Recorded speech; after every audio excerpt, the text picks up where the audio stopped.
All right, so in order to talk about this game, number one, we got to go down its history, the timeline of the game developing company, right? So 2009, this is when the company incorporated itself, right? This is when Compulsion Games came into existence, 2009. It's like one guy that's part of this company, right? And he's like this animation developer, right? Now the founder of this game, he came up with like some mechanics for his game. He had like some prototypes of animations and level design and code and game mechanics.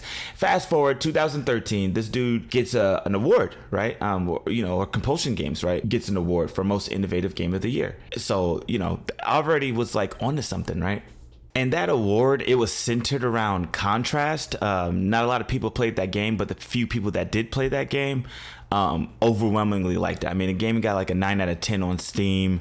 Everyone's always got positive reviews about this game.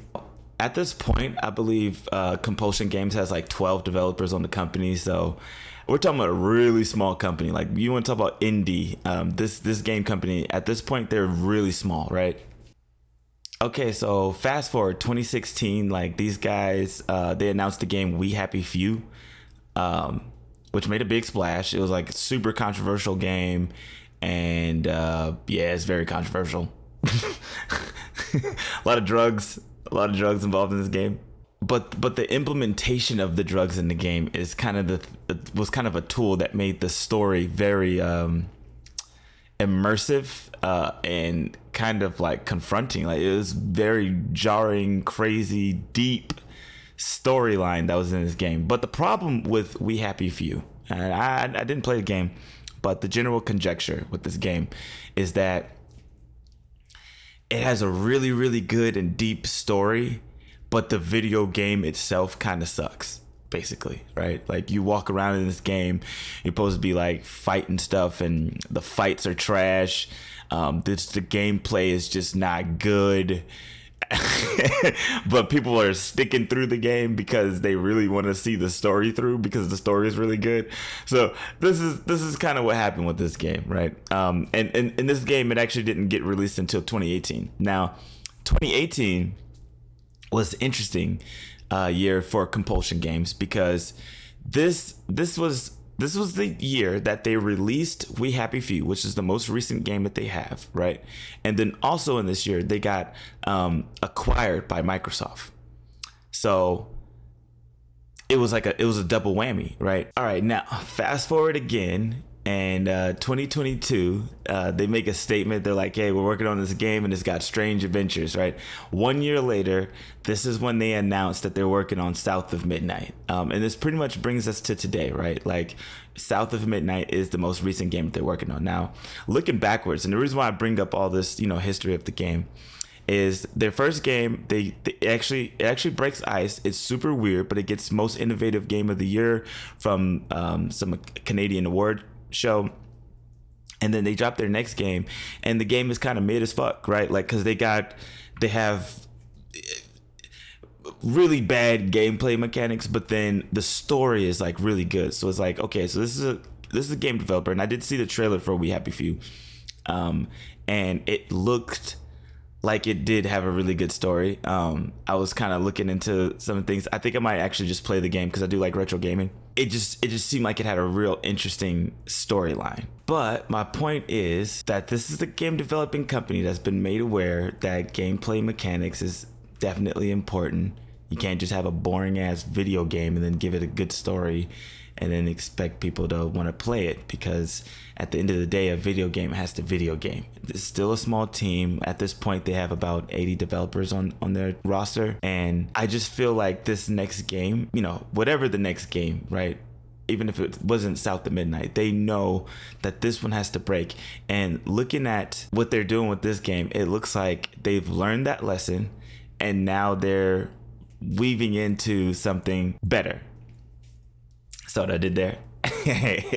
All right, so me personally, like, the first thing about this game that really stood out to me was the fact that it was a video game that uses the clay animation art style. Like, as soon as I saw the game, I recognized it immediately, and it kind of threw me off, because I was like, damn, like, there's a lot of people that saw this game and they're like, oh man, oh, look at that frame rate. It's just dropping all over the place. It's like, bro, like they're doing this on purpose. This is the clay animation art style. Like, and so it's like, okay, you know what? Just to kind of build some references for cartoons that's used the clay animation art style, I would recommend maybe checking out Gumby, right? Just because I think they might have been the first to do it. I didn't look into that, but I think they might have been the first to do it.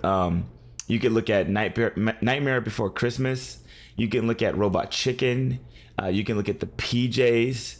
You can check out Mary and Max. Hell, even Celebrity Deathmatch. These are all cartoons that have used the clay animation art style. And that's just to name a few. Like, there's a lot of examples that you can find where, artists have used the clay animation art style. Now, have I seen this in a video game? No. I've never seen any video game use the clay animation art style.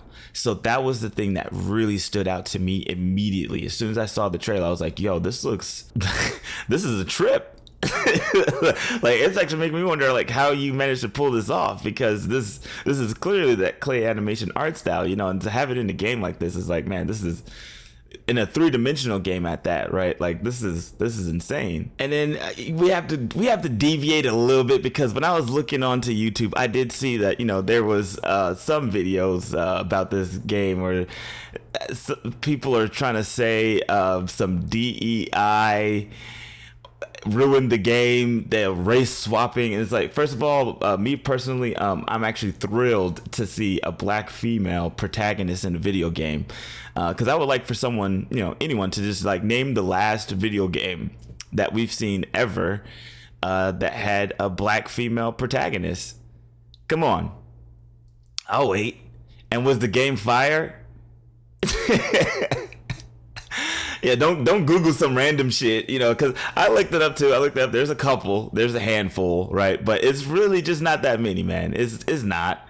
And the thing about it too, right, is because I think the rumor was someone said that some ex-developer, some salty ex-developer that used to work at Compulsion Games was like, oh yeah, they race swapped the protagonist of the game.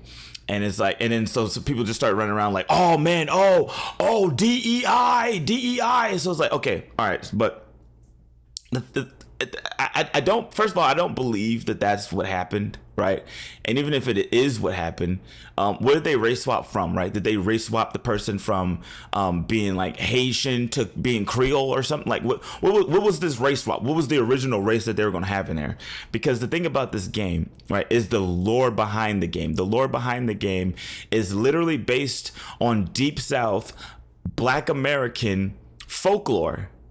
So it would actually be kind of weird to have pretty much any other race playing as the main protagonist in this game. Like, you know what I mean? Like, come on, man, come on. And then also, right, with that being said, if it was a game about some Irish warriors and they decided to make all the Irish warriors black, and then the DEI company came in and made them change all the Irish warriors to being Irish, would he be mad, or would anyone be complaining about DEI ruining the game? I just want to know. I get it. The DEI people and the Sweet Baby Inc. people, they've definitely fucked up quite a few games. But a broken clock is right twice a day as well, right? So even if that is what happened, I don't think that ruins the game. Now, looking at the game mechanics, which is a big fucking deal for this game since their last game had shit game mechanics. They've done some interesting things, right? Check this out right here, right? So the first trailer from 2023, that's when we first get a glimpse at this weaving attack mechanic, right? And yeah, she pulls this stuff out, right? And it looks like some like cotton candy, like spider web kind of stuff. I don't know. Like it looks fucking awesome. I just don't know how to describe this. Like, if someone in real life showed up and she attacked me with some shit like this, and then I needed to go to the police and try to describe to them what happened, I'm not sure what sort of medications I might wound up on, but I would assume they would be pretty strong. But anyway, you see her pull this out. You see this also in the next gameplay trailer, and it looks pretty consistent. The thing that makes me wonder is just I think this might just be early on attacks. I think that it's going to be important for them to incorporate other types of fighting or other types of weaving in the game. I hope the whole game doesn't just have this as the way that she fights and attacks with the game. And this boss fight didn't seem very hard. But it did seem a lot cleaner and better than the fighting mechanics that they had in We Happy People. And then another thing that I did notice is that the world, it seems like it's a very linear world. Just her traversing the map, it didn't seem like, she had a lot of free space to roam through. Even with the boss fight that they showed, which seemed like a very low level boss fight, clearly. But with that boss fight, I noticed, it kind of acted like Elden Ring, for example, where when you fight the boss, you can only fight the boss in this limited area. That's something I did notice. And I also noticed that, throughout this entire trailer, actually, that she's just avoiding the water.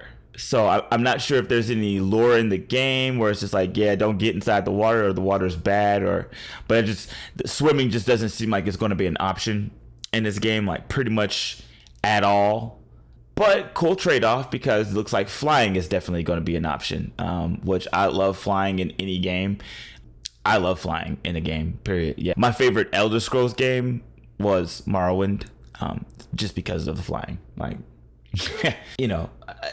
but the flying in the game, it does seem a little limited.